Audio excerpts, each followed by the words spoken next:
suppose really without taking up any further time, I think as we are moving into the public consultation phase on the budget, and we are clearly facing challenges on how we are going to reach agreement around budgets, I would like to get correspondence to the Minister to ask what is his agenda for transformation within education to deliver services in the most affordable way, and has he identified any structural aspects of our system that can be addressed to deliver the system more efficiently. I think we have very clear recommendations in the independent review, particularly around the size of the school estate, and I've seen no evidence of any discussion around that. So I'm happy to open that up to members. If there is agreement that we do seek that written clarification from the Minister, I would be keen to take that forward. I think it would help inform the committee's consideration around budget. But I did feel it was important to note, as I have no doubt we'll hear frustration from teaching unions today about that ask around restraint at school level when schools are often starting in deficit before they even begin the academic year. So I'll put it out there if there's any views anyone wants to communicate. Deputy Chair, happy to support that proposal, Chair. Yeah. Thank you, Deputy Chair. David, did you want to come in? Chair, I have no problem in terms of writing to the Minister in terms of the queries that you wish to make. I would just say that I think that it's regrettable, but it's a position that I feel that the Department and the Minister has been put in, that he has to notify the schools in this way. He has spoken very clearly that the budget has been proposed to be catastrophic for his department, for schools here and for education in Northern Ireland as a whole. He's been very clear in that, and I think he has to appropriately communicate that to schools.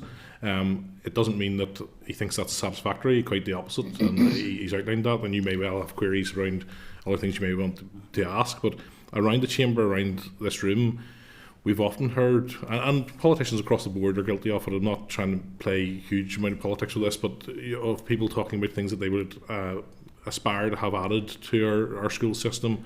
What we see under the proposed budget is that the very basics we would struggle to provide unless something serious is done around the budget. Now I understand, and that might seem like I'm pushing back, and to a certain degree I am, towards Finance Minister, but we all understand as well that it's not just the division of the pie is not big enough. So I respect that as well, but I do think that the Minister has to be realistic with schools around the position that he's in. Doesn't mean decisions that he would want to take, but he may have to take if he's left with a budget that's not sufficient. Yeah, I think just to respond to that and very briefly, I absolutely understand that it would be, nobody here would want to stand over school principals, wasting money at all. I think that the difficulty comes when the pressure, from my perspective, is applied consistently at school leader level and school level. But we haven't heard that messaging from the department around what are the structural issues within our system that drive some of the financial pressures. Of course, we need more money, we need more investment in education, but I think there's a transformation aspect to this that I just haven't heard that strategic vision being set out, and I would like to hear that, because I think it feeds into the budget setting process. Any other members want to come in, or are we content with that proposal? Agreed. Okay, item 3 in the agenda then is declarations of interest. Do any members have any declarations on any items on the agenda today? No. If that should change, as usual, do indicate just through the clerk so we can get that noted. So, matters arising. One matter arising from me, which is just to draw members' attention to the Assembly research paper, which was provided around some of the statistics and the service delivery background around special educational needs. So it addresses, to my mind, really effectively a lot of the queries that have been raised throughout the inquiry, and have done a fair bit of back and forth around some of that sort of statistical data and research element to this. I have to say I would want to put on record to the team at Raise, I really do appreciate the work they've done. I think it's an excellent paper, and I think it will be very helpful for members in terms of our thinking as we draw the inquiry closer to a close. Happy if members, once they've had time to digest it, because I appreciate it's a big document, want to bring anything back next week for further discussions. But other than that, I would want to propose that we note it and add that to the committee inquiry papers if we're agreed. Agreed. Okay, any other matters arising? Michelle, did you want to come in there? Thank you. I just thought it was worth raising a response I received from the Minister this week on requesting an update on SEND placements.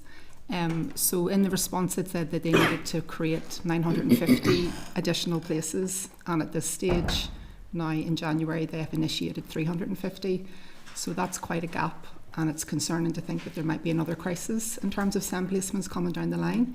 So what I was hoping is that perhaps as a committee we might write to the Minister and request that he would come to the Chamber and make a statement on that. I think that was something that was lacking last year in the crisis. I think this is an issue that all constituencies deal with, all MLAs deal with, and I think it would be appropriate to have the opportunity to question the Minister on it in the Chamber. Certainly something I'm happy to support. Any other views from other members? You agreed? Agreed? Oh, just out of interest, Thomas told us he would have it all sorted by June. Have you remembered? Right, yes, yeah. We'll watch this space. No, that's fine. So the proposal is then to write to the Minister and to set out the committee position that a statement to the Assembly would be appropriate, and given where we are with this. And I do think it has been mentioned before, we had very, very clearly set out by the EA, end of October was the sort of line in the sand that they delivered, to say if we're not sort of clear where we are at that point, then we are in difficult territory, and we're well past that, and I haven't heard any particular update beyond that, so I think that would be appropriate. Okay, so that closes matters arising if there's nothing else from any other members. So item 5 on the agenda is draft minutes. So I'd refer members to the draft minutes of the Education Committee meeting of the 7th of January. That's at page 8. Can I get agreement that the minutes are a complete and accurate record of proceedings? Is that agreed? Agreed. Thank you.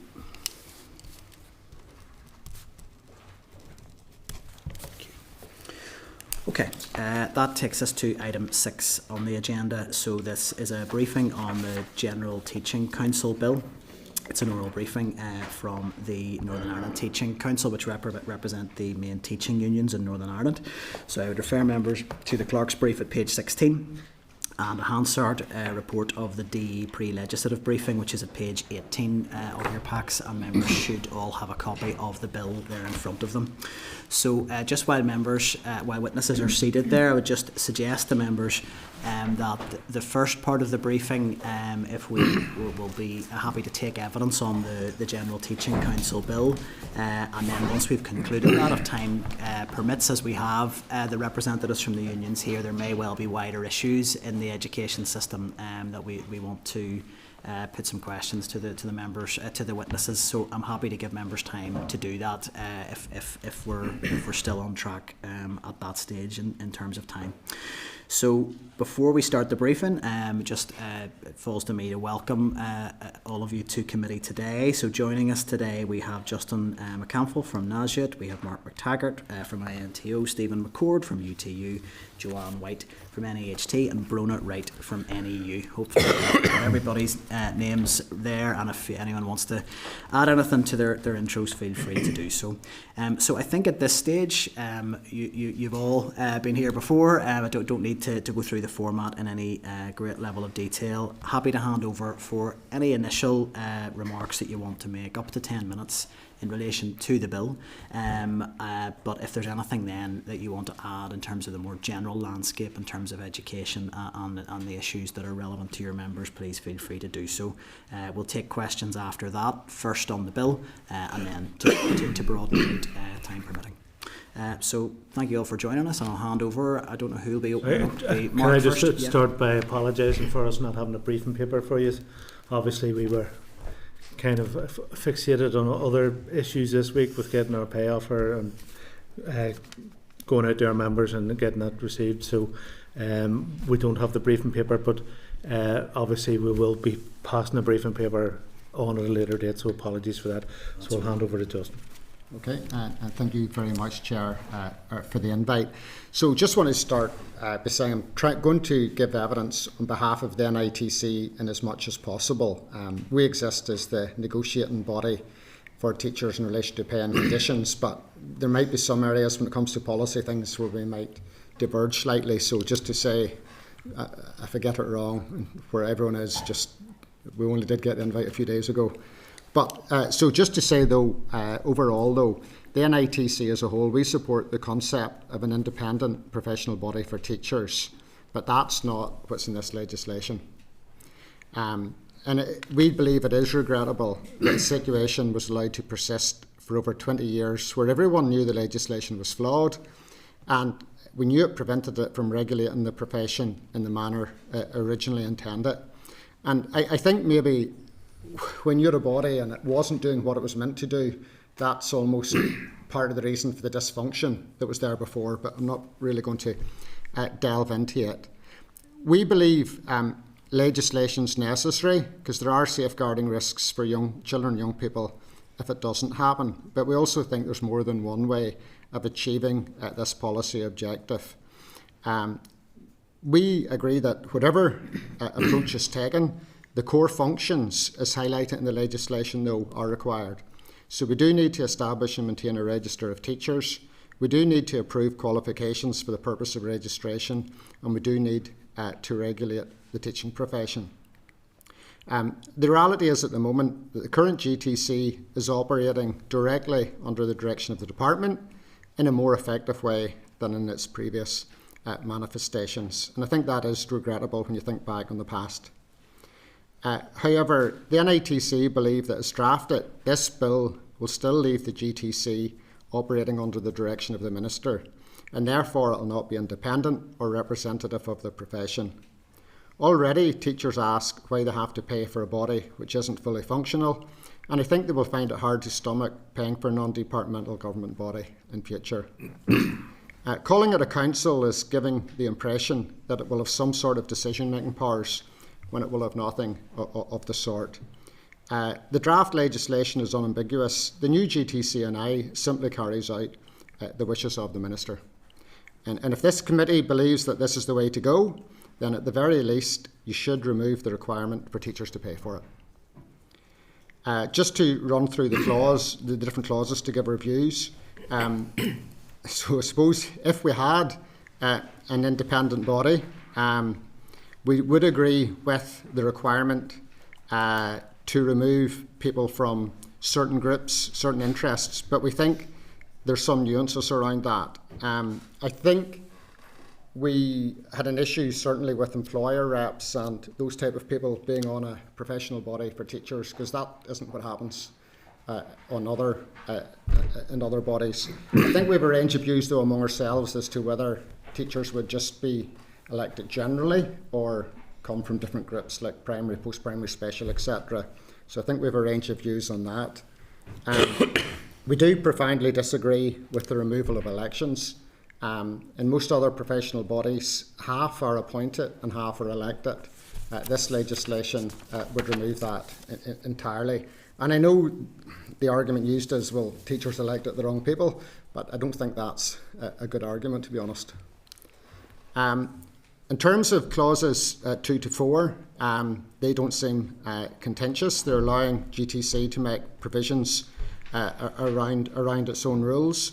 In relation to clause 5, I would be cautious about how far GTC&I is allowed to delegate its functions within the organisation without referral to the board.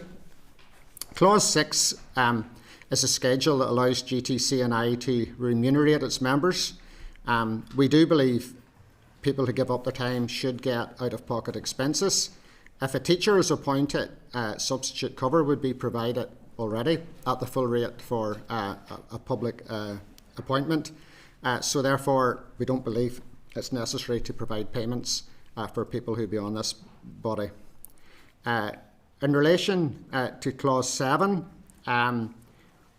which clarifies that the department has the power to make regulations relating to the registration of teachers, I think that is needed. So, for example, GTC&I could provisionally register persons with minor deficiencies, because as unions we're all aware of people coming from other jurisdictions who maybe fall a couple of weeks short in terms of the time they've had under supervised placement, and I think an agreed system in place that would allow that to be rectified is good. Clause 8 is more problematic, as we don't know what mechanism GTC&I would use in future for the re-registration of teachers. We know other professional bodies have systems where members of the body would provide a sample of professional learning work. We would want clarity that that would be distinct from the employment relationship, So I think there is a fear, and maybe unfounded, that it could be your employer that could be making that decision when it should be your professional body. And I think because it is a bit open-ended in terms of what might happen, we would prefer having that clarity first. It's our view that teachers already do submit records of continuing professional development for their employer through a scheme called PRSD, and we do think that same information could be used for a professional body, but obviously the decision making would have to lie separately. Clause 9, we think it's interesting because it gives the department the power to set out in regulations any matter relating to the registration of teachers that will be required or authorised to include in its rules. And I'm saying that's interesting because it's making clear GTC&I is entirely subservient to the department. And if this is the case, it's not morally justified to ask teachers to pay for it. In terms of Clause 10, it's the one about the penalties if you pretend to be a teacher. There's no issue with that. Clause 11, we think, is a big change from the current position. It's about the type of cases that GTC can look at, and we know there's going to be challenges around that. But I think it is important, especially when it comes to very serious disciplinary matters where somebody would have been dismissed, that there is a look at is the person capable, or should they be allowed to teach. I think the one on competency issues, again, can be very difficult sometimes. Sometimes people can be judged incompetent for reasons maybe beyond their control, medical reasons, etc. I know it's not covered in the legislation, and I know it's dependent on subsequent regulation, but it's something I would like, some information on as to how that would work. Clause 12 is in relation to the charges, and we believe those charges should be removed, because with the Clause 11, which is widening the scope, in conjunction with the fact that it's all going to be directed by the department, we think we could end up in a situation where fees do escalate out of control for a body that's carrying out functions for the department. The rest of it, Clause 13, no issues. And again, in terms of the rest of it, there's no issues with Clause 14, 15 or 16 and how the order's defined or named. So overall, that's, I think, if anyone maybe wants to think I've maybe missed something, but if it's not an independent body, we don't believe teachers should pay for it. Thank you. Any other of the witnesses want to come in at this stage? We're happy to move to questions. Okay. Look, I'll make a start at the start of the bill, and it's that issue around election or appointment. So understand the concerns around ensuring that the council is actually representative of the teaching profession. When we heard from the department, they were quite clear, and certainly through my own engagement with educational stakeholders, that there has been a sense that the previous iteration of the council sort of ground to a halt effectively, because it effectively became an industrial relations forum rather than the professional body regulating the teaching profession. Would you have any concerns that if there was a push for an elected model that we could just recreate the problems of the past, or is there any way you can see through that? I think the only way you would get around it would be in the context of an independent body, and I think that will involve taking a step back and looking at how independent bodies for other professions work.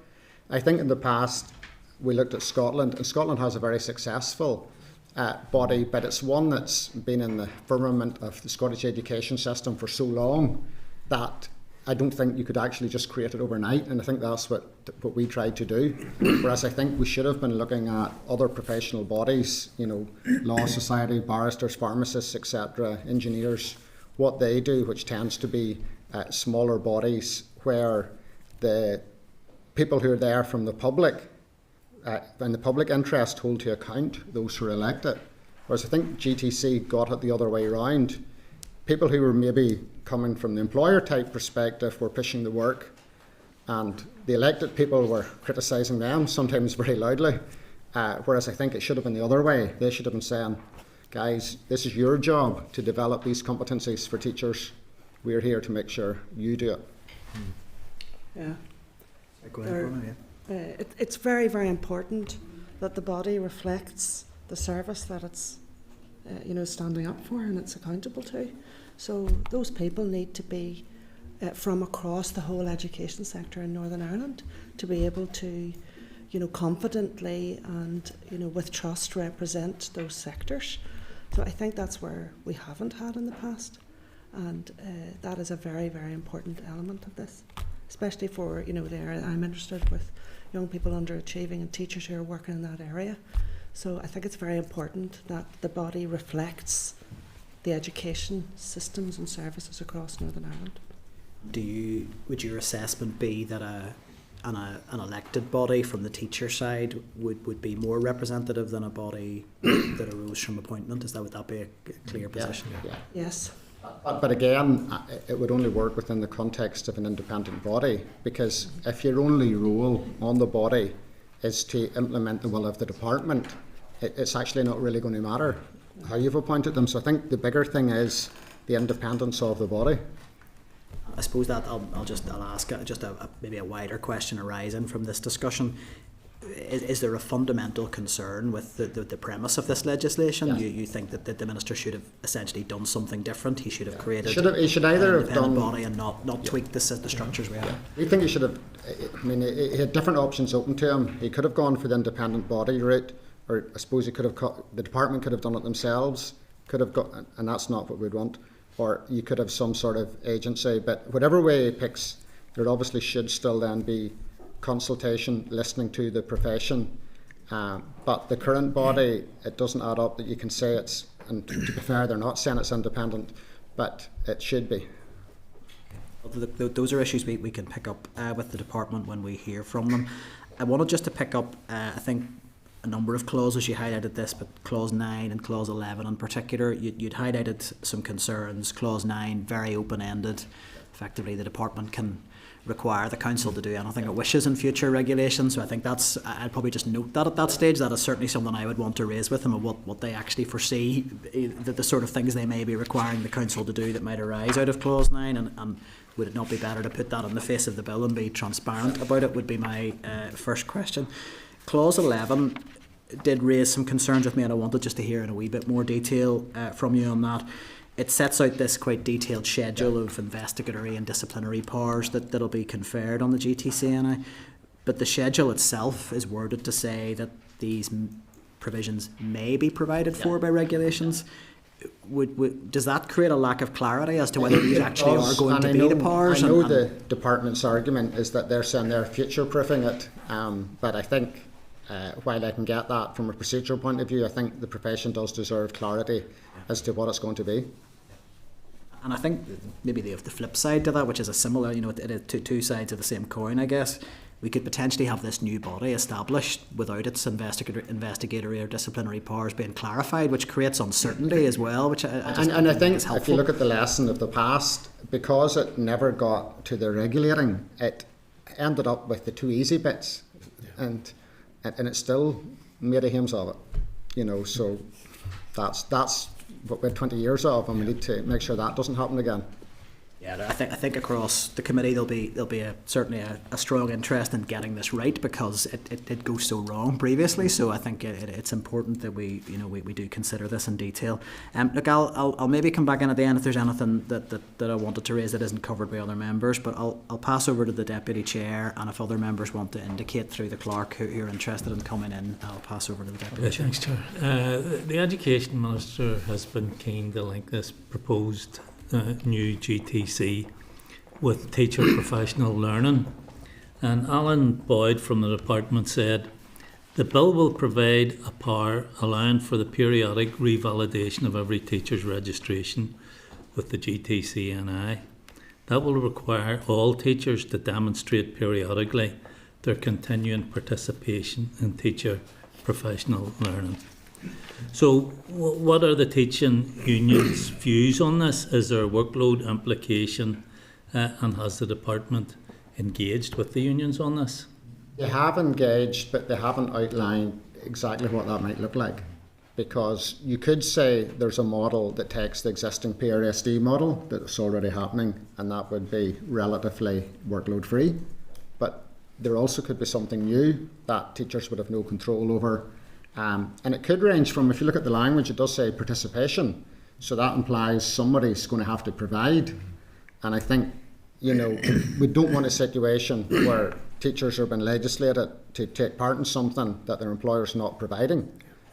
And I know in other models, in other jurisdictions, it is in the contract, it's built in that this is within contractual time and the resources are provided. So we have no objection to teachers taking part in teacher professional learning. You need to reflect on your practice as a teacher, but it has to be done in such a way that the work's manageable and shouldn't be open-ended and should be split from the employer's function. It also needs to be relevant. There's a whole programme of TPL being rolled out at the minute from the department, and as a principal in my school, none of it so far is something where I've thought, must get everyone to do that. There's a whole programme of TPL available in my school, as would be in every other school, but it's relevant to the school and the children that they serve. It's not relevant perhaps to what someone else thinks educationists should be. And my concern, our concern about it would be that it would become a ticky box exercise where you have people spending their professional time watching videos or attending things that are actually not relevant or appropriate for their practice in their school. So we would like to see that much better explained. We do think that there should be a connection, of course, but what actually does that mean? If you've attended every meeting and every training available in your school that year, does that mean that's okay? And are you saying there's a lot of TPL available that actually isn't relevant to the job the teacher's doing? It might be relevant to some people in some schools, but it wouldn't be relevant to all.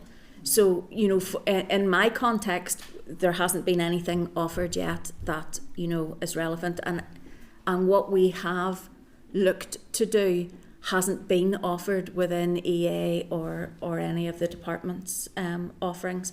So I think that really needs to be narrowed down, because there would be nothing worse than expecting people to waste their time on something that they're not going to use or not going to benefit the children that they teach. And if it is the case that some of the TPL isn't relevant, and therefore a teacher decides there's no point doing it, does that affect their career pathway?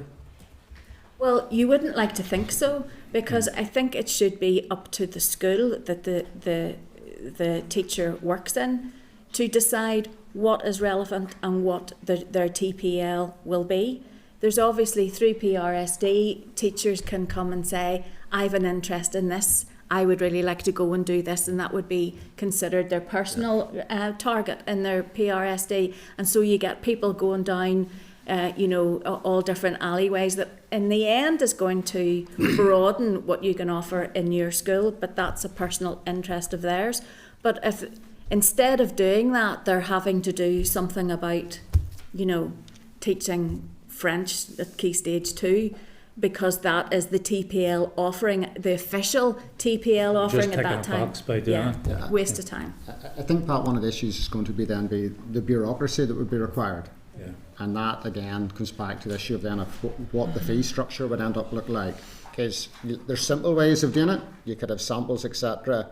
But then you also could have, a bureaucracy where somebody's checking on every person, and then the next thing you have 20 people employed just to keep an eye on teachers, and that's not what we want. And again, we make the point: if this is all going to be directed by the minister, teachers shouldn't have to pay for it. Yeah. I think in terms of TPL as well, it's who's going to deliver it. It's going to be very important, because teachers have to feel that it's already said, it has to be relevant, but it has to be effective for them as well. When EA came in first, there was a huge amount of professional development available.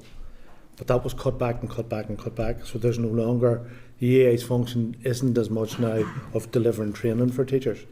So what schools are now being asked to do is go outside to look for people to come in. So you're going to be trying to figure out what qualifications they are. And where a school sometimes hasn't been able to deliver TPL, there's a danger that teachers through this scheme will be negatively impacted because the training that was necessary isn't available, and then when it comes down to looking at things, those teachers won't have in their whatever it is, a folder or whatever, saying I've had my TPL and it has been delivered properly.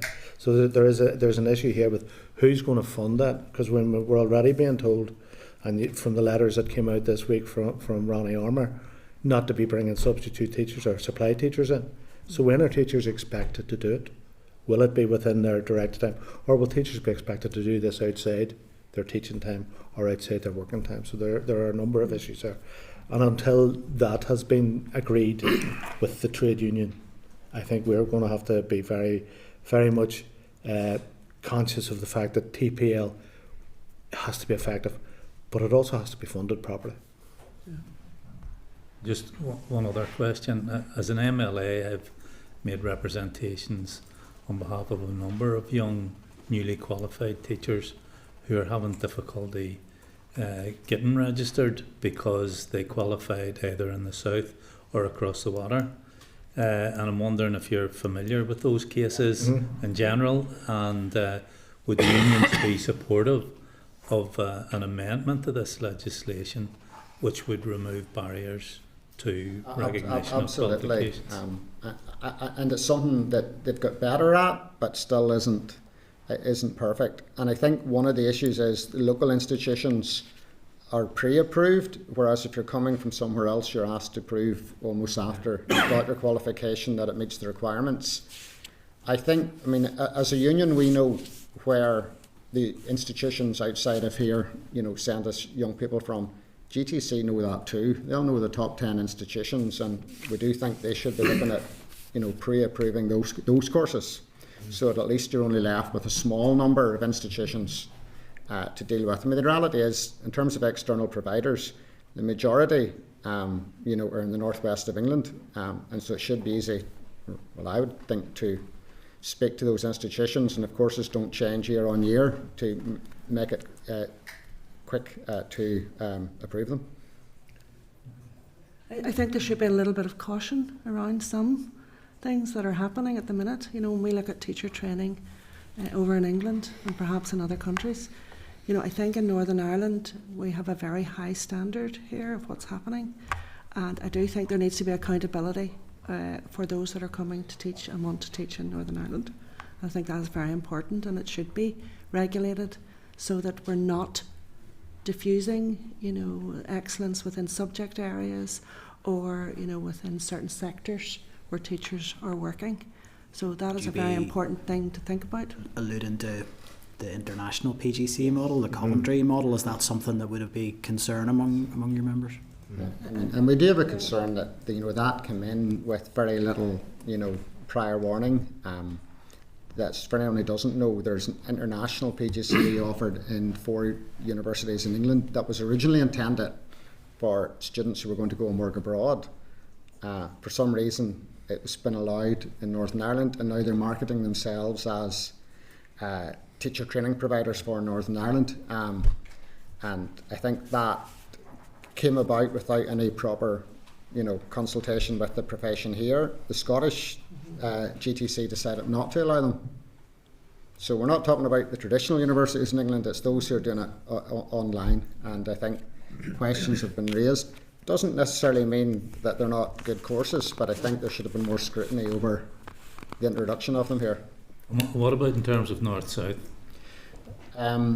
The people who come from the south seem to have a lot more hurdles and have to wait a lot more time, and that seems to defy logic when their course is twice as long. Mm-hmm. And would there be a need for the same level of caution, Bronagh, in terms of people who qualify in the south? It's about excellence, it's about the best. That's what we want. We want, really high standards. I'm asking you in terms of your knowledge at the minute in relation to people who qualify in the south coming to the north. I would say no, because it's not a free for all in the south with providers. Yeah. You know, it's regulated tightly by the government in the south in terms of the qualifications. The wee breathing. But I mean, it doesn't mean the body shouldn't, you know, interrogate each of the courses. But I can't see it being a problem. I think both Bronagh and Joanne wanted to come in. Maybe Bronagh first, and Joanne. I was just going to say that in one of the clauses in this legislation, it talks about almost like a breathing period where there would be a cautionary acceptance of it, and then you would have to prove your worth after that, relevant to the GTC guidelines. I think that is perfect for the likes of the Coventry IPGCE. Personally speaking, that model of the IPGCE, I have experience of the Coventry one, and that is attracting the type of people that I think we should be attracting into the teaching workforce. And they are people who are currently working in education, have got a degree. It's not like they're, you know, they haven't done, they already have a degree. They're working in education, but could not afford to do a full-time teaching course. And so these people, and a lot of them have young families, etc. So nor could they be going away somewhere or whatever. The Coventry fees are doable, you know, if people have saved for them. And we have people in my school who are on that course, and it is really rigorous. There is a lot more teaching practice in it. There's a lot of work for the school. In mentoring and monitoring, and a lot of meetings with the university, etc. But I know that I backed those people to do that course because I knew they would make excellent teachers, and they currently are in that process now. So I think I agree with you, but if you have that kind of, not get out clause, but a pause in that you can be cautiously registered and allowed to teach, and then you prove the rest, I think that covers any difficulties that we should have with those other courses. Want to add that, Bronagh? No, that's the employed route, you know, that you're talking about. Just to add that what I think caution is very necessary with that, because what we wouldn't want is, you know, the diffusion of subject areas or specialisms, because that's it has the potential to do that. So I think it needs to be rigorously looked at. Yeah, and I accept the need for caution, but the level of bureaucracy at the minute, in my view, has set the bar far too high. You know. And it's about what the potential of what might be coming after that. You know, the all of the other things that potentially are there that may come after that we need to think about. Okay. It is important to have the standards there. I have been in touch with people who have not been able to register with GTC&I, even though some of them have taught in other countries for many years and have a degree and a qualification for teaching in those countries. But getting it transferred to here because they don't have the QTS, they're finding difficult. And that's why it's important that we get GTC&I back up, so people can make those decisions to get those people back into the workforce. I think there's some nuances in the positions, but effectively we're saying we need to be cautious about ensuring quality is good, but we should also be building flexibility, and particularly cross-jurisdictionally. You know, if when you've a jurisdiction just a few miles down the road in some cases, who have teachers who are struggling to register. So we definitely hear that. We can maybe follow some of that through with the department. Look, I'm giving a wee bit of latitude with time because there's not likely to be huge numbers of evidence sessions on this. So I think that as much as we can unpick the bill, other than what we hear from the department, would be helpful. David, you want to just comment? And then I'll bring in many ways we moved past a very substantial issue there, but I just want to check with Joanne. I'm also aware you're principal of SEN school. In terms of the TPL concerns you're saying that there's nothing relevant, do you think that's a specific concern around SEN schools and the kind of specialised training that they would need, more so than it is generally across the profession and things not being relevant? Is it more It's certainly more If you can, noticeable, Joanne. David, with our in SEN schools. It's just that I'll give you an example. New staff in, we did phonics training, the very basics of learning to read with staff years and years ago. But new staff in, they hadn't done that before. So I went on to look for phonics training that you think would be available instantly. None planned for that academic year. They're the very basic standards of things. When the Education Library Boards turned into EA, and as Mark said, all those training things were just diminished and cut, the subject specialisms were lost. And so looking for subject training from the Education Authority is, in my view, is non-existent for the basics of things that you want. You know, you can come out of teacher training college and know how to teach phonics, but do you really know phonics inside out so that you can have 6 different strategies to do the one thing, or do you just know what Stramillis or St Mary's told you? It's that more in-depth knowledge of the basics that is missing in TPL. I think because we've been grappling with phonics ourselves. Yeah, grappling's probably the right word. And obviously we have the Transform Ed and some of the CPD stuff that arises from that, and there's a range of views around whether this sort of focus on the science of learning is really practically what teachers need. And again, if there's a big push to just what the department's providing, it may not actually meet the needs on the ground. So I think that's noted. Danny, you were next there. Thank you, Chair. Thank you. It's very informative. It's fair to say that the pace on which the Minister's moving is quite fast, and if you ask me, working fast doesn't mean you're working good. And just before Christmas I done a wee visit around all of the schools in the area that I represent, and sat down with many school leaders just to hear the challenges they're going through. A recurring theme was very much the amount of consultations that are coming through and their concern of the speed of the change, but also the fact that because they're having to do so much other work, they're not actually getting the feed into it properly. Would that be a sentiment across the board around just the small sample I was picking up? It is, but it's also, I think we're seeing a lot of the consultations are taking place, I suppose, outside the school sector too. So maybe it's a reflection of them feeling they can't make their voice heard to those consultations. Yeah. But the ramifications of the change as well that they see coming down the track will have repercussions for maybe a generation to come, I suppose. That's the stage. Yeah, and look, it's not all bad what they're doing. So just to that's a good. I think the issue here, when you look at how things have been brought in before, it has been at a slightly slower pace than is being expected now, and schools are until schools are being told what is going to be taken out to allow the new stuff to come in. That's the problem. You know, we have schools where there's a huge amount of workload that is going on, and then there's an understanding that through Transform Ed things will change, but it's the pace of change which is the problem. Principals are going to the Transform Ed meetings and they're coming back slightly deflated because they're worried about the pace and whether they will be able to implement all the things. Most of the things that are coming through Transform Ed we would agree with coming in, but it's not that they're being brought in, it's the pace that they're being brought in at. And again, when is the training going to take place and how is the training going to take place?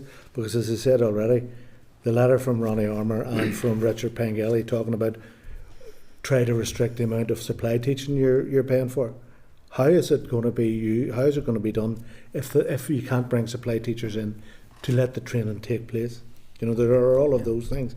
So I think what needs to happen, the pace probably needs to slow, and to get it in and get it embedded properly, because there's been nothing worse than rushing something which is good through, but when it comes in it's not embedded, and then it falls by the wayside like everything else. It is fair to say that it is coming in fast, that pace. It is, yeah. There's an expectation that it's coming through. And you mentioned the Transform Ed, I suppose, and not saying that personally, I'm not jumping up and down about it, but our young people in particular around this, I'm deeply concerned about the removal of the AS side of it and coursework. And just when we had the department in recently, they were referring to the dangers of AI and the coursework, and almost as a justification to take that away. I think that's really fair on our young people. Like, they should be at the front and centre of everything that we do. And it seems very clear to me that they're not, that the young people I'm talking to. Is that something that you should be picking up as well, coming from school leaders? Yeah, AI is definitely a factor. But it shouldn't be a justification, maybe, to remove that aspect of coursework. There's also, I think, when it comes to coursework and controlled assessment, we need to look at where it's most appropriate too. And I think it is right to look at it, not necessarily saying what the answer is. But I think in some subjects, it may be better, more exam assessed, and in other things, particularly when you're measuring skills, subjects like technology, for example, you're going to want the teacher input in that. But that's what I think has led to a lot of problems in the past and around the whole bureaucracy in terms of ensuring standards can sometimes then lead to a lot of dissatisfaction among teachers around that. I probably moved away from what is written here for today. I apologise for that. But it's just to say, I think the thing is, if you follow what the Minister has done, once you start it on the curriculum, it follows that you had to do all the other things. Because if you have a curriculum, you have to assess it. If you've changed how you teach and how you assess, you're going to have to change your qualifications. So there'll be an element of speed, but he then has to make sure schools are actually resourced for the change that he wants. Because ultimately, democratic system, politicians do decide these things. Yeah, I suppose that's been the last point of it is that, like Pat alluded to, like possible amendments. Like the last piece of legislation and the first piece of legislation I've done on the Education Committee was the Uniform Bill. The vast majority, 80% of our amendments were completely through in the bin. We didn't get the debate it in the chamber, and I suppose we could work really hard on this and bring forward amendments, and the Speaker could do the exact same thing. As it was sitting in front of us, because it actually happened with the Uniform Bill, to be fair, it is 99.9% ended up being the Minister's bill. There was very little input from members. If that were to be the case with this, would you be happy with this going through as is? No, not at all. I think you need to remember we have a workforce at the minute that there are trust issues with organisations. There are, it's a workforce that can sometimes say, no, I don't need to do that. Yeah. Or maybe I shouldn't do that, or they question, why am I doing that? What benefit to the young people is that, as a team or as a school, how is that going to make things better?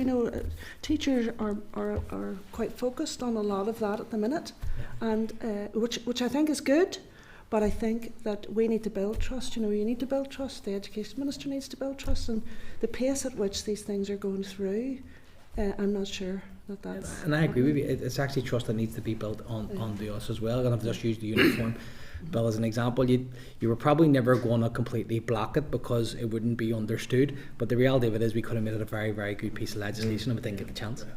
So thank you. Thank you, Danny. So John had indicated next. So just to remember, we will have the chance to open this out into broader issues. So I've just to keep us focused on the bill as we can, so that we get through the agenda. John, you'd indicated next. Yes, not often I agree with Danny, but yes, I do get feedback about the pace of change, even with head teachers and teachers who are positive about some of the changes and the amount of consultations. Just a couple, I've got quite a few actually, but see, in terms of discipline, I mean, some teachers have contacted me, and I've used my own background as sort of head of PSNI discipline branch. Is there a concern that with the new legislation, the Board of Governors won't be able to deal with those minor issues, minor conduct issues, and minor performance issues in a very swift and sort of proportionate way? No, that's not an issue at all in this. We've lots of other complaints, but not that. And I think schools' internal processes will still run. I mean, and ideally, they actually should be running through. If you get to the point where somebody's in front of the GTC, that's going to be where they've been found to have reached the bar for dismissal or thereabouts. Yeah. So, I mean, it should have gone through an internal process first. Yeah. Otherwise, the GTC will not cope with the thousands of complaints. Yeah. Mm-hmm. Good. Okay. Well, look, I just hope that proportionality is embedded and stays. So, you've covered off the membership fee. Are you content that at any stage through the disciplinary procedures, the teacher will still be able to contact the teaching union for assistance and representation? Yeah, that won't be an issue either. In parallel bodies, the person actually will have union representation and then legal representation if required in front of the panels. I don't think that'll be an issue. Okay.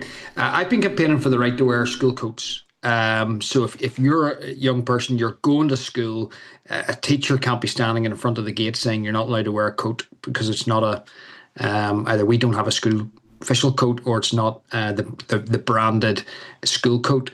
Is that something you would support, that the children should be able to wear? Children should be going to school feeling comfortable and feeling safe and all of those things. And part of that is if they're going into school and they're freezing cold because they have to wear a particular blazer as opposed to a proper coat that their family would have bought for them. I mean, there's no reason why children shouldn't be coming into school feeling safe and feeling that they're coming into school warm in the first place, because if you're coming into school freezing cold, it's going to take you about half an hour before you're ready to start learning anyway. So it's simple things to get. Yeah, there's no reason why not. I don't believe that any child should be challenged about whatever sort of coat they should be wearing.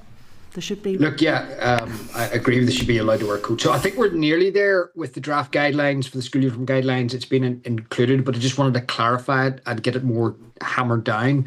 So it was a clear legal right. The next one's a practical one, and that is really for schools, in the sense that some pupils tell me, well, look, I would bring a coat, but if it was allowed. But one of the problems is I've nowhere to store the coat. I've nowhere to hang it. So therefore, I'm forced to walk around with this big bulky coat under my arm, and therefore just choose not to. I mean, would you support the view that every child should not only be able to wear a coat to school, but have somewhere to hang the thing? Yeah. Okay, this is really easy. This is easier than the last time we discussed on the inspections.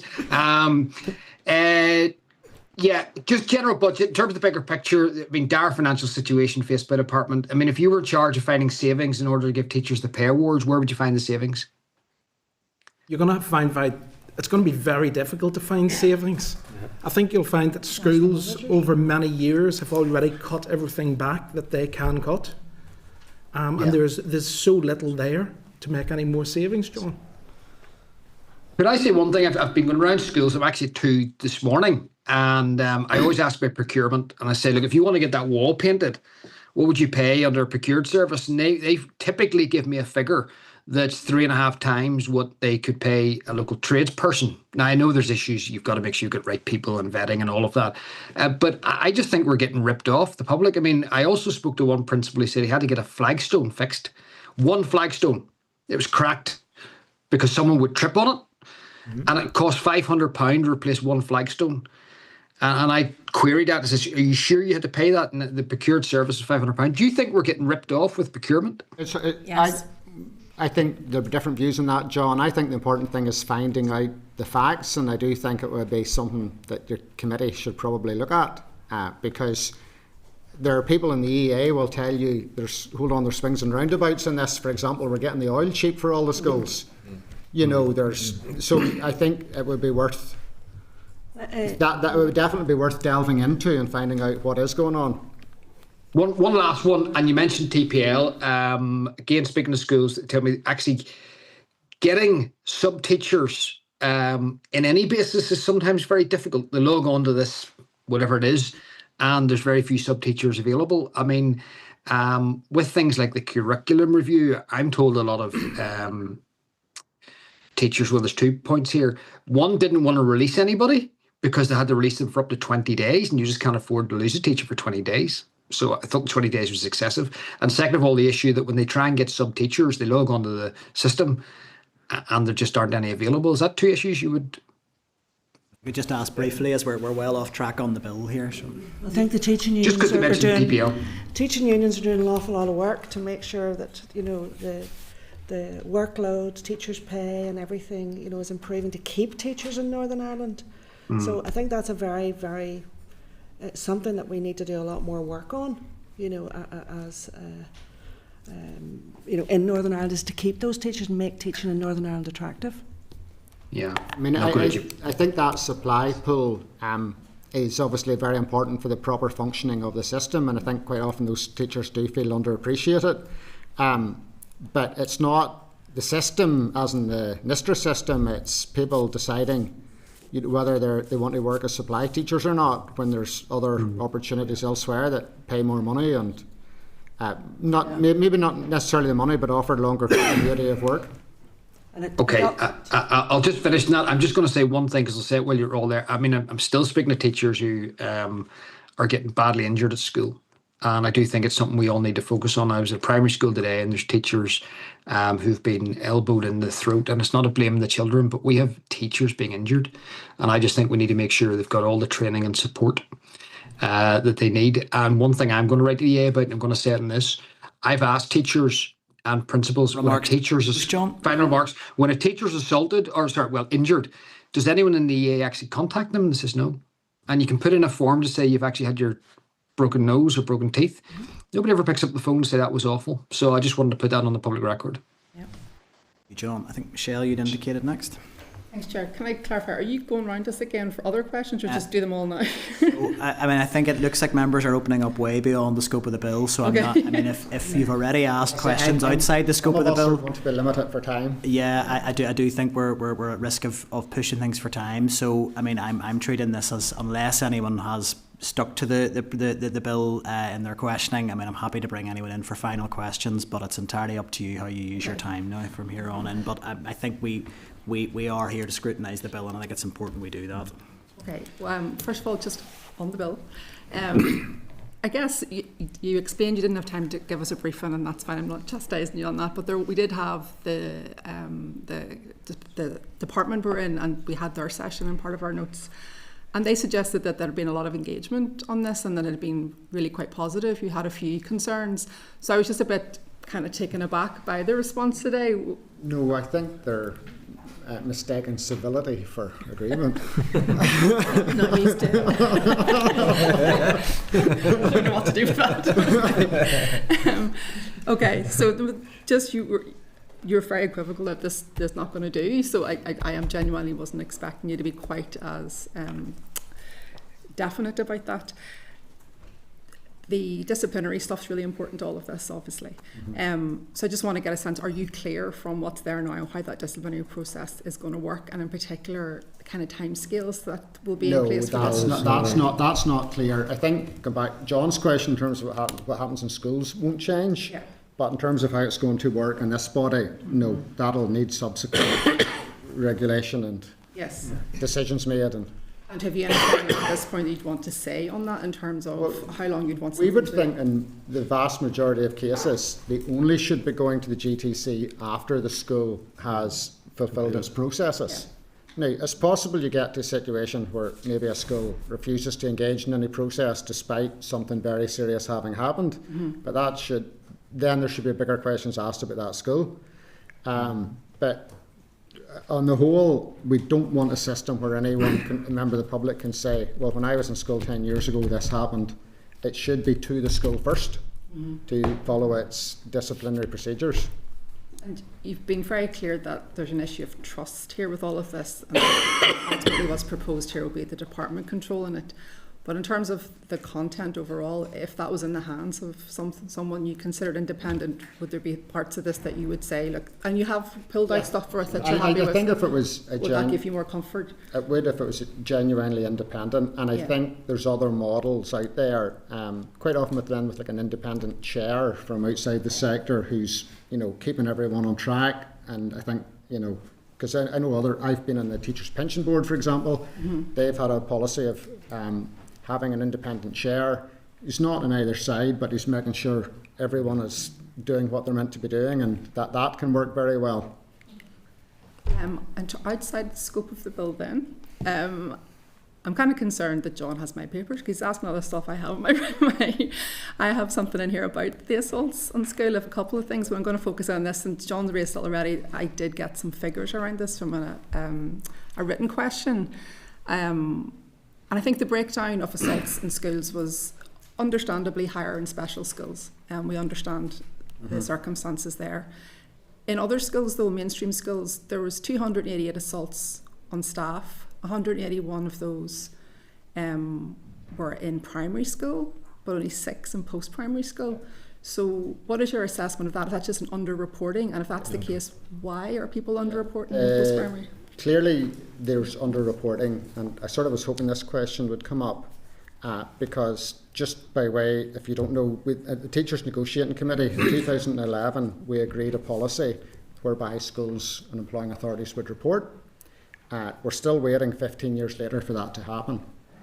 It is happening in EA special schools, have very good compliance, probably because they're dealing with so many. But what we're not getting is actually the full picture in primary, and I suspect a lot of the primary figures are now coming from the SPIMS.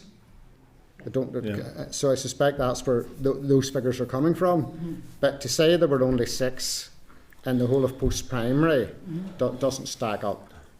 We have a TNC agreement in place, but the employers aren't following it. We know the EA, for example, has spent the last 3-4 years trying to come up with a policy. We've made our views known that the one in draft is not fit for purpose. Our big concern has been that trade union health and safety reps have to be consulted by employers, or any employer. But EA have up to now have been refusing to put that in their guidance. And if that's not happening, we are not going to actually address what's happening in schools. That's very concerning, and I'm sure you're concerned for your members on that front. Have you any sense of how serious these assaults are? Is there how many go to maybe perhaps be prosecuted? Or no, I wouldn't say. I'd say there's very few prosecuted, because I do think it is fair, and the majority are happening for children who probably don't have the capacity to actually then say it's an assault. But assaults do occur as well that would meet that definition. But I think if we never get a proper baseline, we never know whether things are improving or they're getting worse. Because even if we did get more schools complying, the numbers will go up next year, and there might even be headlines saying the numbers are up. But that, until everyone complies, we won't know. Yeah, because I want to be cautious, but the numbers, there's a rise from 790 to like over 3,500. But there is a complexity in that picture, and it is reasonable that would be accurately reflected.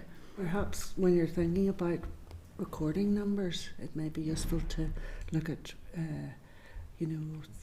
incidents that repeat by the same person, how that's being managed, how that young person's being supported, how the staff are being supported, trained.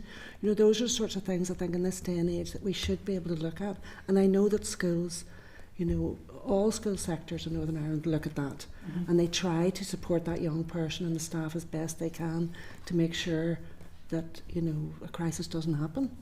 So it's about that repeating nature of things, and out of control, not being able to be controlled or supported whenever things. And I think that then really highlights when you've legislation that says health and safety reps have to be consulted on risk assessments. It's not happening, and the EA aren't prepared to put that to paper. That's a problem.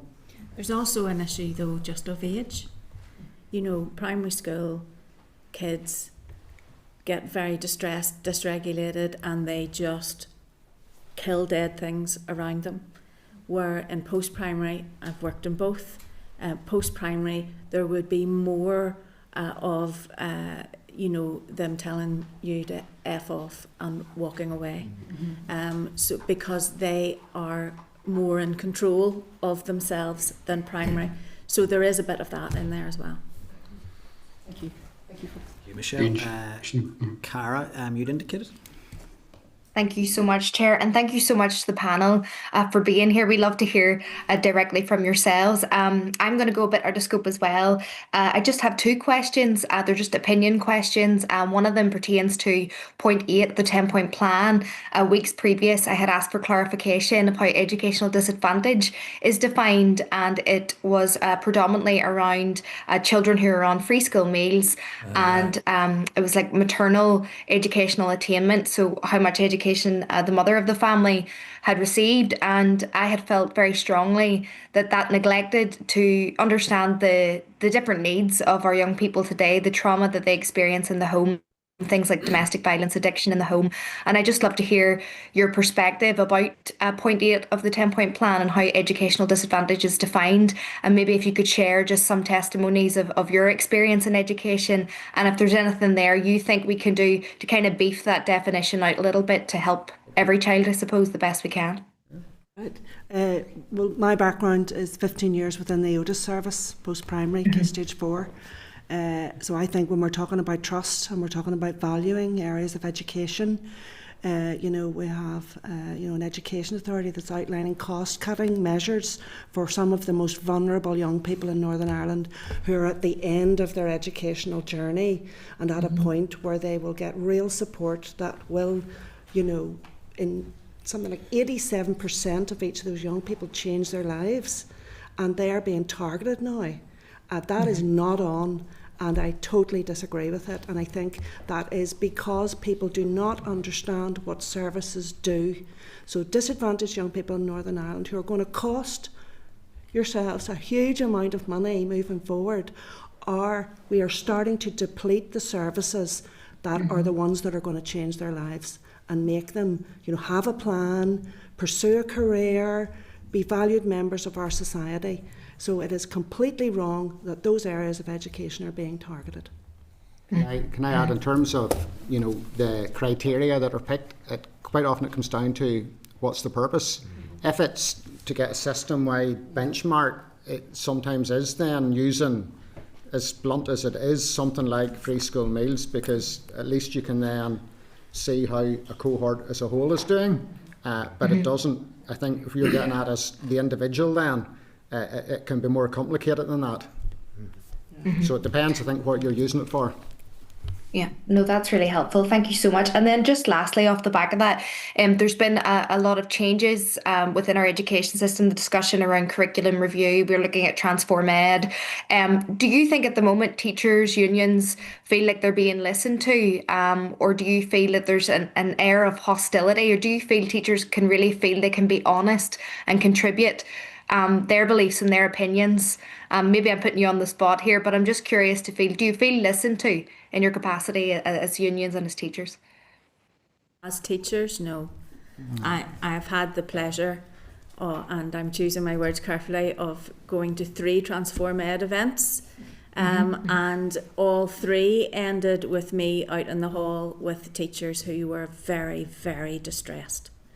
And these were all people who had filled in the consultations, felt very much like you, had put time into it, had thought into it, had got together in groups and whatever, and they felt like their views and their thoughts were just not relevant at all. And that was how they felt, even at the Transform Ed events where it's all, bells and whistles and lovely glossy brochures, etc. If they asked a question about details of things, it was literally glossed over or ignored.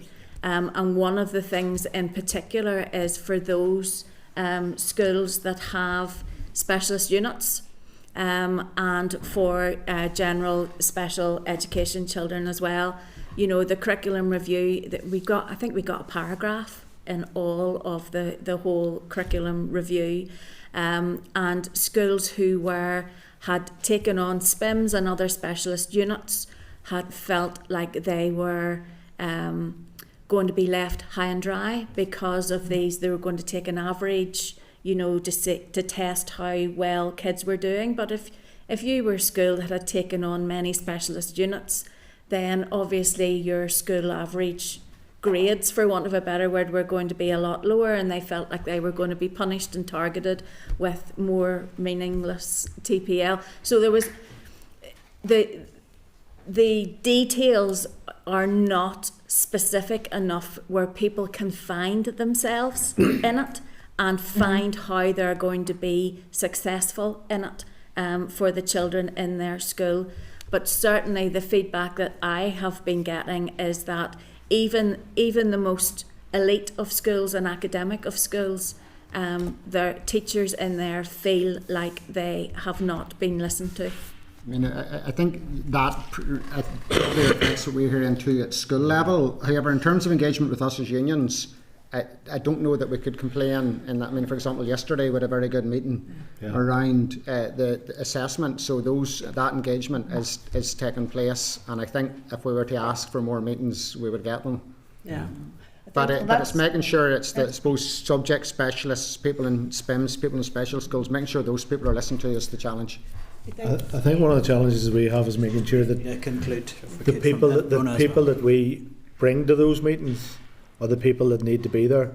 Because it's okay for the likes of myself, who has been out of the classroom since 2016, saying what I think is going on. We need to be attending meetings with practitioners who are in the classroom, so that we can hear exactly what is going on.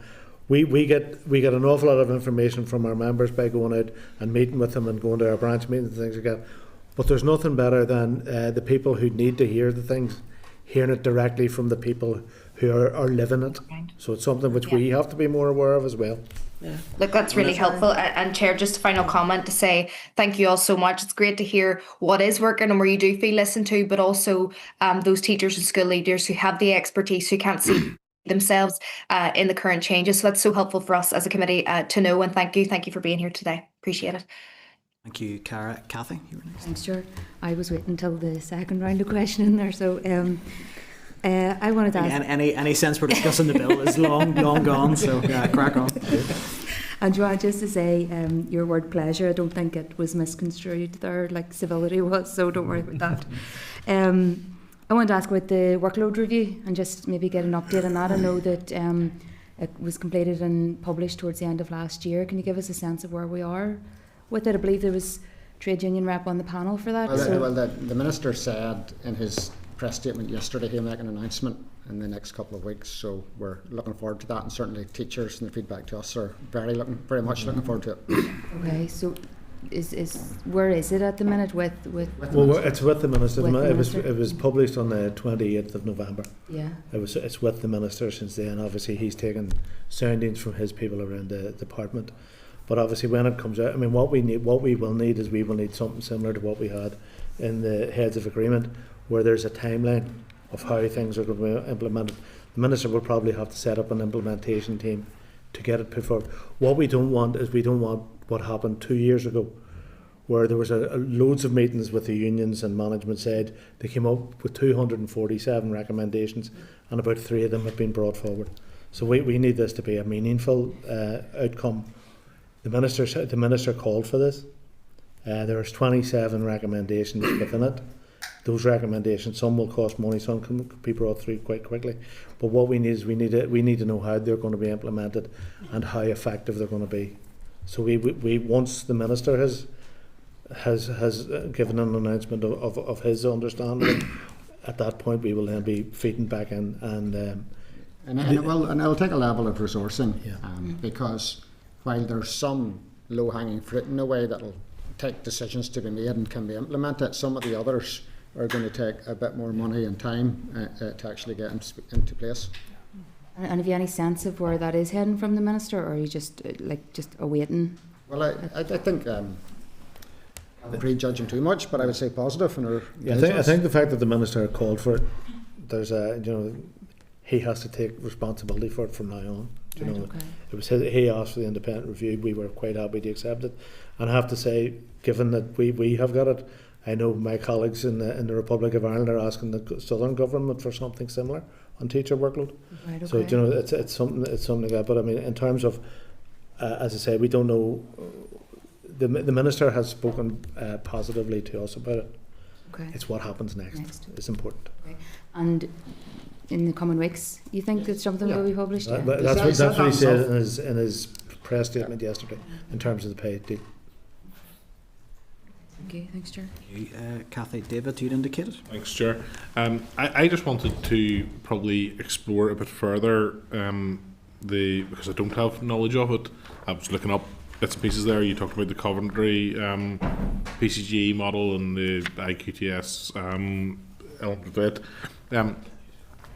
The way you were talking about it seemed like the Coventry was one element of that, but there was others. There's 4 of them. There's 4. Apologies. Can you speak a bit more to that? Just give us some more awareness to that. I sort of think that it sounds very like I used to work for GMC, and certainly one of the things we quite often talk in terms of Brexit around recognition of qualifications and so on. But I think underlying that there was concern sometimes. I think that might be how then Northern Ireland could possibly have been recognised as a different jurisdiction. Okay. But I think that would need explored. Okay. But certainly I think one of the concerns is that it's a generalist type PGCE course, whereas, you know, if you're a maths teacher, it's all right having a maths degree, but you need to know teaching maths to children is a different skill. Yeah. And that skill needs to be taught. You know, so that's why we would have concerns about the generalist type approach and too much on the job, because there's some very important pedagogical knowledge that's needed. From a place of not having the knowledge, I hear what Joanne said, and I think what that says is whether it's through this or whether it's through other journeys, we want those people that are of value in different roles in schools, if they want to take that route to step into teaching, to have those routes. That's absolutely. I think we've talked about it on committee before, so we definitely want that. But definitely, I would, from a committee point of view, have probably curiosity to learn more about this and how it lines up, and making sure that the standards are. Our system was caught by surprise, and we were told GTC had no option but to allow it, when I think there should have been scrutiny before. No matter how good it is, there should have been scrutiny. I think there's also a difference between, I don't know how I would feel if we were talking about a PGCE qualification that would allow a subject specialist in a post-primary school. I don't know how I would feel that way. We're primary only, so the course suits primary only. I don't know enough, Justin, to comment on. It just feels like something that deserves more scrutiny, to make sure that maybe courses that maybe aren't matching the standard of what others are being put through or having to go through to reach a certain standard. And it's not to take away from the qualifications of those who are seeking that for cost reasons or others, because we need to make sure that they have those routes, but we also need to understand and make sure that there isn't one that's a lesser standard than others. And I'm not saying they are, because I don't know enough about it, but I think it's something we do need to apply scrutiny with. So thanks for making us aware of it. Thank you, Chair. Just consider it might be worthwhile when we have GTCNI themselves in to brief in the bill. It may be worth just exploring that with them in terms of where that qualification sits. It's an issue that's been raised with me from a number of sources as well, so I do think it is worth. And back worth to the pursuing. old probationary year that we used to have to do. That, would be a good idea. Potentially, again, something we can raise with the department. I just wanted to ask one final thing in the bill that wasn't really picked up on questions, was around the fee issue. So just to be clear, like Justin, my sense from your evidence was that you really don't feel the teachers should be paying for this at all. Not if it's not independent. Not on its current format. Yeah.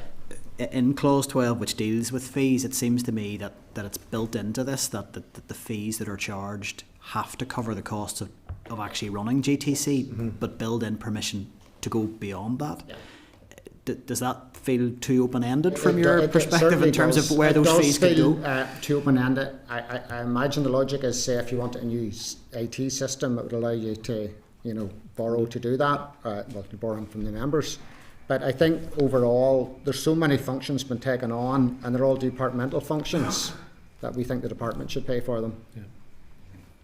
It's good to get that clear on the record, and we can pick the fees up. Certainly, I'm open-minded around the fees, but I did pause at clause 12 around that sense of the fee has to cover costs. I mean, we've no idea how much it's going to cost to run this new body, and teachers are going to pick up the tab for that in the current format. So I think we'd need some assurances from the department around that. Every hearing will potentially cover the same type of costs as an employment tribunal. I mean, it's going to be big money. So I think that's something we need to maybe just build some safeguards in around that, and certainly we can pick that up as we go through the process. Look, I think probably we've taken more of your time than you maybe anticipated. I think we've covered a lot of the broader issues in the questioning already. So I'm going to propose we bring the evidence session to an end. Other than the committee clerk is suggesting it, just if you wanted to speak at all to the committee bill, if any of your members are feeding back around that issue around the right to wear trousers in schools, is that something that you would have anything you want to say? I think in terms of having taught in primary schools and post primary schools, there's no reason why any child shouldn't be allowed to choose whether they wear trousers or not, because it's not going to have a massive effect on their education. Obviously, there may have to be things put in place as to whether they're appropriate, the trousers that the children are wearing. In the same way, there's times when teachers and classroom assistants there are questions as to whether the trousers are appropriate. But it's back to the same thing. Children are coming into school, and especially the younger children in primary 1, 2 and 3, they're sitting down cross-legged in open forums, So, in reality, if they've trousers on, it doesn't matter. If they've short skirts on, it does. It's that sort of thing. So I don't see any reason why children shouldn't be allowed to make that choice for themselves. And it's actually in every school's uniform policy, because there's a uniform policy that says you can wear trousers or you can wear a skirt. Now, in terms of that, it's normally seen as gender. Boys will wear trousers, girls will wear skirts. But the way you're not going to have to change your uniform policy much to say you have the choice. And I think it's as well, you have the same issue around the cost of the skirt and what skirt it is, because I know my daughters went to an all-girls school, and they changed the skirt 3 times as they went up through. So we had kids of stepping stones, as you know, and after the third year they all had to change their skirts. And there is a cost there. Whereas if you can have a pair of trousers which basically is going to be the same trousers for boys and girls, it makes life easier for families as well, because you're no longer worrying about, I have to have a different uniform for this child than I have for that child. Something quick on the bill. Sorry, I think we've got witnesses maybe needing to move move on from this. So I'll just close things at this stage to say we might be in touch with you. I think just from the session, Transform Ed has come up a number of times, and I think getting maybe some input from yourselves, from the teaching profession around that might be helpful in the future. So we'll maybe discuss that after the briefing. Look, thank you all for your time and appreciate your patience with the briefing. Thank you. Okay, so just while the witnesses are making their way out, obviously some of that evidence will just feed into the committee stage for the bill. Are there any actions anybody wants to suggest other than that arising from the discussion? I would just, as I referenced at the end there, I want to maybe suggest I do think Transform Ed came through quite a bit there in terms of just the impact that's having on schools. And I think we have as a committee struggled a bit to really get into the detail of that particular policy area, and it might be worth bringing the NITC back at some point in the future to maybe hear a bit more clearly some of the views of their members around that, if members were agreed on that. Great. Mm-hmm. Anything else at all? Sure, yes, Deputy Chair. Sorry. Fair play to John, he has raised this issue of children being allowed to wear their own coats to school, and it arose in the chamber yesterday or the day before, or Monday I think it was, when there was a question raised about this, and the Minister gave so many caveats in regard to coats that children could wear. I don't think it makes much change to what was happening originally with uniform policy. My assumption was that if a child has an overcoat of any sort, they could wear it and then hang it up when they get into school. But the Minister started talking about colours and this and that and the other yesterday. So could we write to the department and get some clarity around that particular issue? Yeah, I'm happy to consider that. I'll just bring in a wee second, Cathy, that there is correspondence later in the pack on uniform, so I'm happy to sort of note that, and there may be other things arising from that correspondence on uniform, but I think the coat issue certainly should be included in that, so happy to consider that. Cathy, and then David. Yeah, no, it's just on the back of what Pat said, like alarm bells rang with me, because the answer the Minister gave actually gave the impression that it could become a statutory part of the uniform now, and it actually might add to parents' costs in having to buy a particular coat and not the coat that the child already has. So I think I'm certainly happy to note all that. I'm just conscious there might be other uniform related bits of correspondence, because we have a fairly detailed thing in from the department on that. David, and then Danny. Just say on the coach thing, and it's not a criticism, I think it was John that actually asked the question, I could be wrong on Monday, but it was the wording was such, it was around, I think it was the same day talking about a school coat, and I wasn't sure, because I thought the premise of what John has been pushing for a while is the right to wear a coat, any coat, where when it says school coat, generic coat.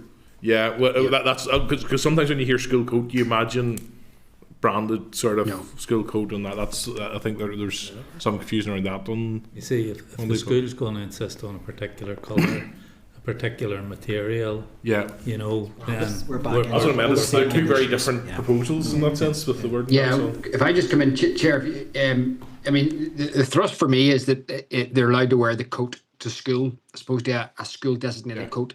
And look, I mean, I could work with if someone said, you know, it's to be, roughly speaking, black or blue or grey or something, you know, I mean, but in essence, I think if we could walk away with the Minister having in those draft guidelines that you have the right to wear that coat, even if it is not a branded coat, to school. And number two, that somehow we need to be forcing schools, and it's not too much to ask, that you have to have somewhere to hang your coat. I mean, we wouldn't walk around Stormont all day with the coat over our arm. You know, it's just ridiculous that you've nowhere to hang a coat in school. And that's a practical issue. We just should really put pressure on the Minister to put pressure on the schools. Thanks, John. So, yep, content to note all that. Again, conscious there may be wider uniform issues as we have that bit of correspondence in, but we'll pick all of that up. And Dana, you've been very patient. Apologies. Sure. I have two things. I'll start off with the first wee quick one. Just on the back of your proposal for bringing them back in again. Just around transformate, could we schedule maybe one of our youth assembly maybe to come in and talk and to give our young people that voice for them changes as well. And the second one, it's actually about the whole legislative process, not just the uniform bill. I know I referenced it in my question. I am concerned about how we approach this here with amendments. There was a lot of work that went into the last time, and look, I know John wasn't on the committee at the time, but and the Ulster Unionist Party, I don't think replaced anybody at that time, and probably don't hear it all. But we heard all the evidence around coats, gloves, all of it. We had it all. It was all within our amendments. It was all within the scope of the bill. Yet we didn't get a chance to debate it and vote on it. You heard it from the unions here today. As it stands, in their opinion, that would be no good to them. Now, if we were to bring forward really good proposals working together as a committee, like, we have no cast iron guarantees that we are even going to get a debate that, and I just don't think that's really fair at all. And I know we're not going to get any reassurances, but I just think that needs to be alerted to people understand that it's not on us. It's very much as the Minister and his bills. Yeah, look, obviously understand anyone who went through the school uniform bills process, a lot of frustrations there. I mean, ultimately I think it's still essential the committee does its due diligence on the bill and brings forward amendments as it sees fit. So GTC stuff. Yeah.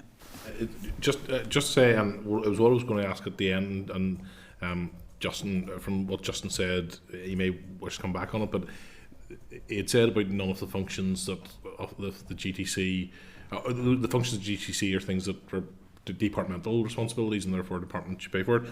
I would say some of the regulatory elements of it are not necessarily a departmental responsibility, and there are different models for that taking place. And I know GMC, I think, is slightly independent. I think it's appointed by Parliament and so on. So that's what I have experience of. That's why I reference it. But you have an appointed council there. But doctors pay, I think, over £400 a year to be registered with their body in that respect. So I don't say that to contradict, but just as there are different models out there, and some it's not unheard of, in that respect. No, I think that we will be hearing from the GTC themselves. The current under the current structures, one will be hearing from the department. It is an established principle that the professionals pay into their professional regulatory body. I suppose it's that balance of the confidence that the body they're paying into is genuinely independent. I understand the argument they're making. We'll have to navigate that. Okay. Anything else that we want to raise before we move on to the next item? David, did you have another question about the bill for that team of witnesses? No. About the bill? About the GTC? I thought you said at the end you did. No, I was just interested in hearing more about that. The IPGC. Yeah. I think that should come out in future evidence sessions, but I think if we do need clarity, and that's certainly one I would want to pick up on. Okay, members, that concludes that evidence session, so that the record taken will be added to the committee papers on the bill. Item 7 then is correspondence, so I'd refer members to pages 29 to 40 of your packs and 44 to 51 of tabled papers, where we have items provided under correspondence. Summary note included at page 29. I'll run through any where there may be need for committee decision or discussion, otherwise it'll be as per summary note. Item 7.3 on page 39, it's correspondence from an individual potentially representing a campaign group seeking to present a petition on concern about the future of Christianity and Christian ethos within Northern Ireland's education system. It's quite a specific request to present that petition to committee on the 28th of January. It's not completely clear from me from the correspondence whether they want to come and present evidence to committee or simply formally hand over a petition.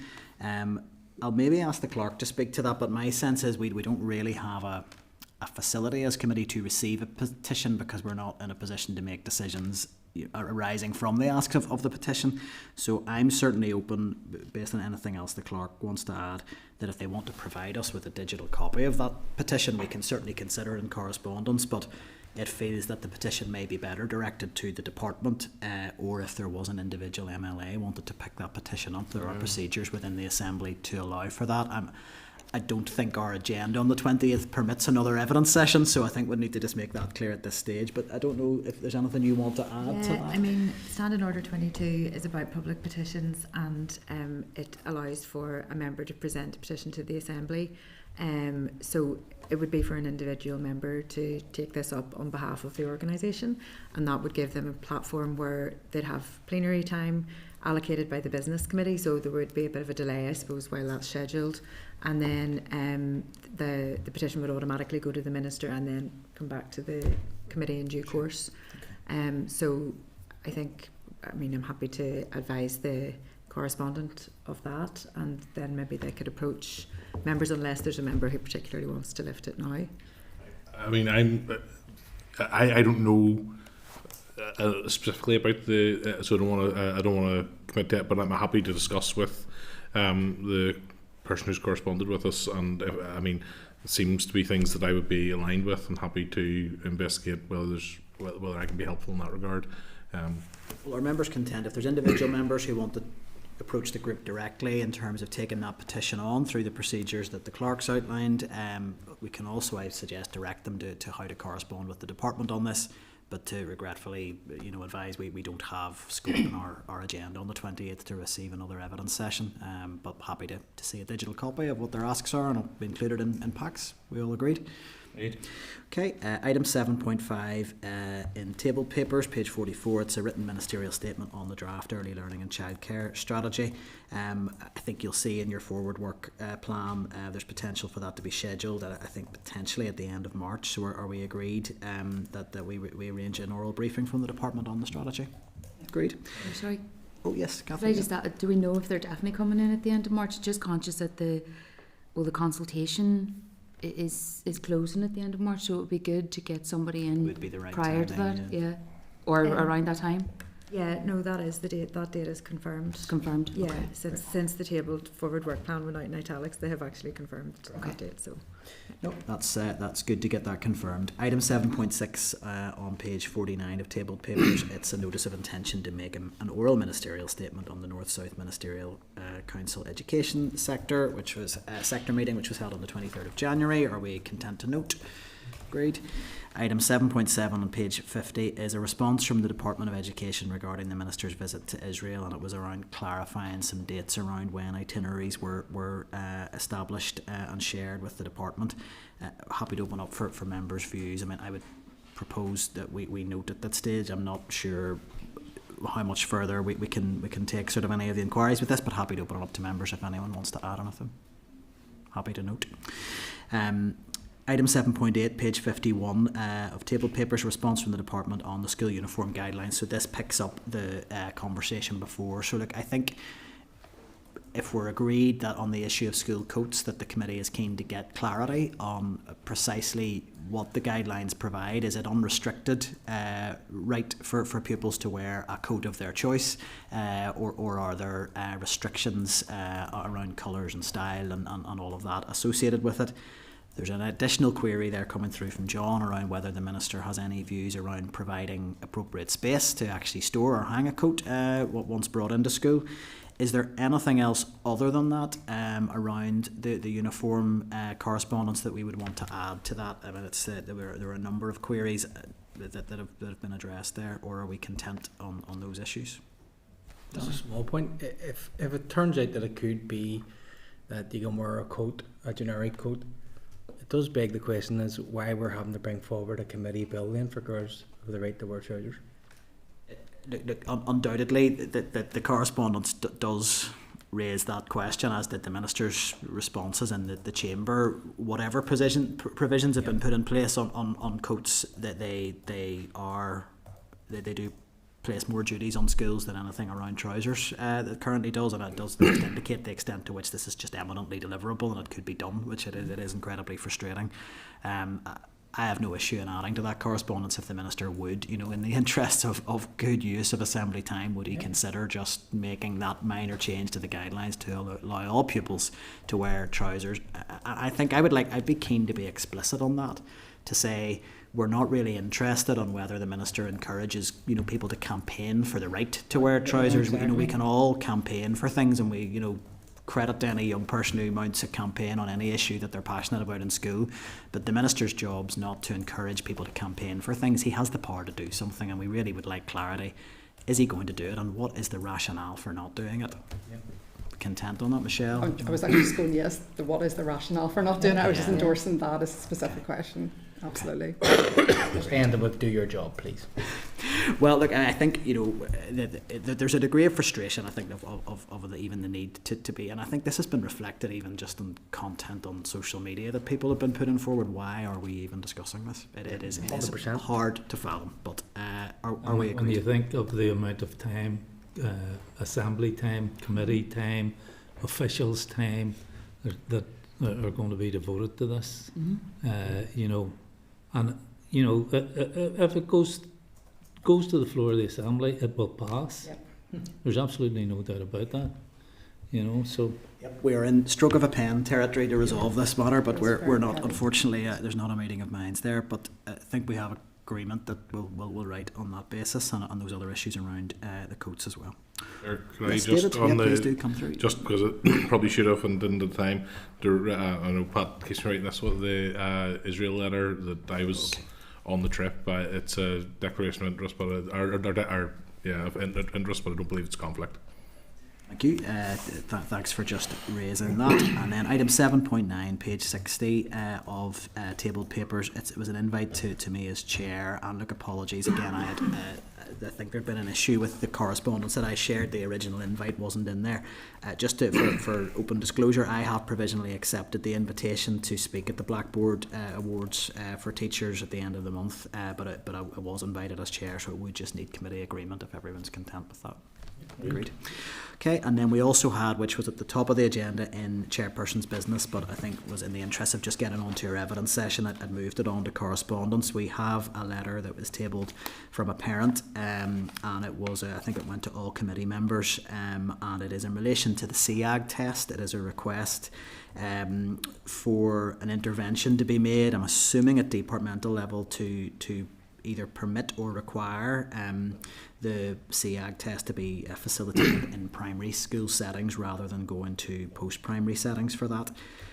So, I mean, I'll put out my view at this stage and happy then to open up for members in terms of how we might want to respond. I mean, I have sympathy for in relation to the issue that the whole CAG process is really stressful, and parents will make decisions around whether to put their children into that process for a whole range of reasons, and in many ways the system drives some of those decisions that parents have to make. Understand that for many kids going to that, to an unfamiliar environment is stressful. I suppose I would just want to note a concern about any attempt to put a duty on primary schools to facilitate something that has no statutory footing. It's effectively an admissions test for schools that has no basis in law or in statutory provision. You may have schools that really fundamentally oppose the test, or that don't prepare their children for it, and I would just worry you could have scenarios where you could create, some schools offering that provision, some not, and it could put undue duress on schools on that basis. I really do have sympathy for the process that kids often have to go through, but I wouldn't be terribly happy about pushing for that to be mandated. I would be content to write to the department to establish if they have any powers to direct primary schools in that regard, so we can clarify that for the parent. But it's not something that I would be actively lobbying for. Happy to open up for discussion. David, do you want to come in? Just to note that I think the CEAG system is imperfect. It's not where, I think for different reasons, it's not exactly where all of us would want to land. I do think it's the least worst in that regard, because I am supportive of the principle of academic selection, and therefore would not only be sympathetic but would support that being facilitated within the best environments for the children. I understand that's not going to be shared, but I just put on record our own thoughts around that. No, thank you, David. Any other members have a view? I mean, is there any correspondence arising from this that we would be content to agree, or are we noting the correspondence at this stage? As I said, I would be content to write to the department to establish for the parent what the department's powers in this space would be, but I certainly wouldn't want to actively lobby for an intervention. I think, Deputy Chair, were you looking to come in? I agree with you, Chair. Okay. And to note the parents' concerns that has written to us, perhaps. I think to give credence to her concerns, it is a really difficult process for kids, and I think we all agree. Whatever we think about academic selection, we agree on that. So look, if we're content to write to the department to establish what their powers of direction would be, so that we can share that with the parent, but to be clear, the committee has not taken any position to endorse the provision of those tests in primary schools. Agreed? Okay. Other than that, are members content to dispose of the correspondence as per the summary note at page 166? Is that agreed? Agreed. Okay, so that takes us on to item 8, the forward work programme. I'll ask the clerk to speak to that. Like maybe there have been sort of real-time changes coming through on that as we've been meeting, so I'll leave you to speak to that. Okay, so well, the main one was that last one that we just mentioned, that the 2 sessions from the department on childcare and from NAHT on its early years paper have been confirmed. So we've got material in for right up to Easter, with some spaces for evidence sessions about legislation. So obviously the chair has already asked that members come back to me with any stakeholders that they would like to hear from about the committee bill, and similarly for GTC, please, if anyone wants to do that, we'll populate the rest of it.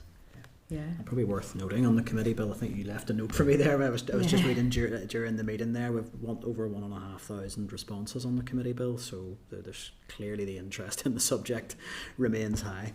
Danny? No, it's just a wee small point where we don't have exact dates, but both myself and Pat's private members' bills are moving ahead. Hopefully we'll be moving them at some point in January, so we could be landing in the committee in around March maybe time. I'll just flagging it up just to see what happens.